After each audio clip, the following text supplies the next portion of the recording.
PT Pertamina mewajibkan pengguna BBM jenis Pertalite dan solar subsidi melakukan pendaftaran di website Baik Pertamina pada 1 Juli 2022.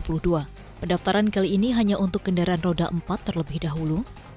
Corporate Sekretari Pertamina Patraniaga, Irto Ginting menyatakan pada 1 Juli pihaknya baru mengadakan pendaftaran melalui subsidi tepat.mypertamina sehingga pembelian BBM masih seperti biasanya dan tidak perlu mengunduh aplikasi MyPertamina. Adapun pengguna yang sudah melakukan pendaftaran kendaraan dan identitas akan mendapatkan QR Code khusus yang menunjukkan data telah cocok dan dapat membeli Pertalite dan solar di SPBU. Sementara itu, Direktur Pemasaran Regional Pertamina Patraniaga, Mars Ega Legowo Putra mengatakan, implementasi pembelian bahan bakar minyak jenis Pertalite dan solar menggunakan aplikasi MyPertamina di seluruh Pulau Jawa dimulai 1 September 2022. Selain Pulau Jawa, implementasi juga bakal berlaku di Palu, Pontianak, dan Mataram. Meski demikian, Pertamina belum menjelaskan kapan implementasi secara nasional akan berlangsung.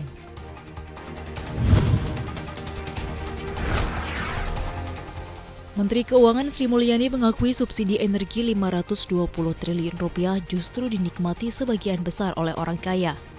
Sri Mulyani menyebutkan penerapan subsidi barang saat ini justru dinikmati oleh kelompok kaya ketimbang kelompok yang tidak mampu.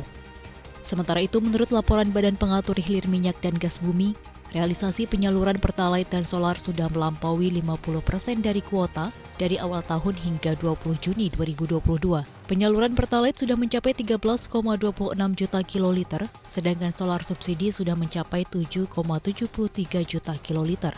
Dengan kondisi tersebut, BPH Migas memprediksi kuota BBM bersubsidi bisa habis dalam beberapa bulan mendatang. BPH Migas telah mengatur volume maksimal pembelian BBM bersubsidi untuk konsumen, yakni maksimal 60 liter per hari untuk mobil kendaraan pribadi, 80 liter per hari untuk mobil barang dan penumpang, dan 200 liter per hari untuk kendaraan roda 6 ke atas. Mulai 1 Juli 2022, pembeli BBM jenis Pertalite dan solar subsidi juga harus mendaftar ke situs atau aplikasi MyPertamina.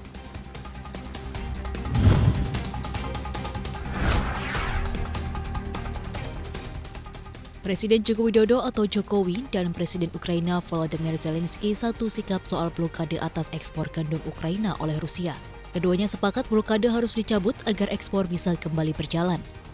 Jokowi menyebutkan penting bagi semua pihak memberikan jaminan keamanan bagi kelancaran ekspor pangan Ukraina dan Indonesia mendukung upaya PBB dalam menjalin hal tersebut.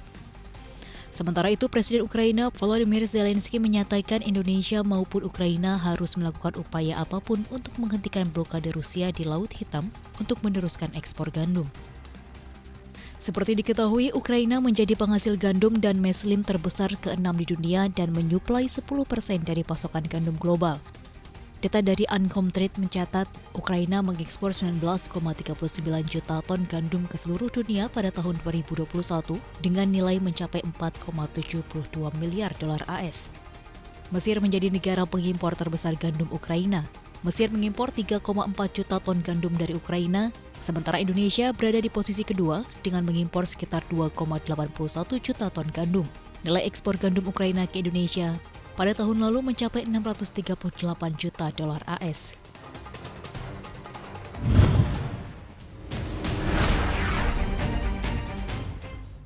Badan Anggaran Dewan Perwakilan Rakyat menyampaikan kesepakatan dengan pemerintah terkait RAPBN 2023 di sidang paripurna DPR.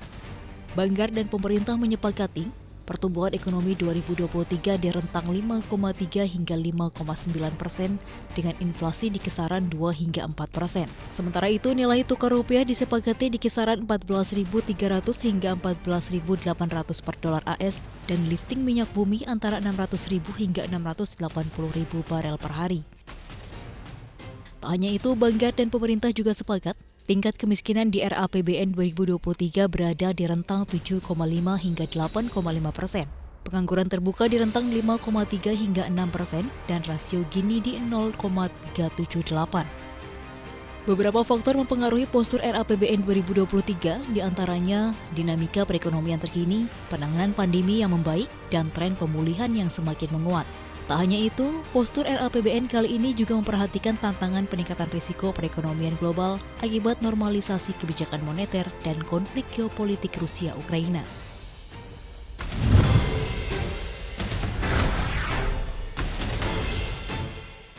Pertumbuhan ekonomi Amerika Serikat mengalami kontraksi alias tumbuh negatif. Hal ini terjadi di tengah inflasi yang meninggi dan memunculkan tindakan agresif dari Bank Sentral The Fed dalam menaikkan suku bunga acuan. Data final pertumbuhan ekonomi negeri Paman Sam pada kuartal 1 2022 tercatat minus 1,6% secara kuartalan atau berada di zona kontraksi. Angka tersebut lebih rendah dari kuartal sebelumnya yang tumbuh 6,9%. Perekonomian AS tercatat merosot tajam sejak 2021 karena program stimulus The Fed berakhir. Kemudian inflasi merajalela dan memotong belanja konsumen dan pendapatan perusahaan, ditambah lagi dengan naiknya harga energi yang diperburuk oleh serangan Rusia ke Ukraina sejak Februari 2022. Dana Moneter Dunia atau IMF pun merevisi perkiraan ekonomi AS pada 2022 menjadi 2,9% dari sebelumnya 3,7%. IMF juga mengatakan AS semakin sulit terhindar dari resesi. Terlebih lagi, pernyataan Gubernur The Fed Jerome Powell pun tak segan mengorbankan ekonomi demi menurunkan inflasi.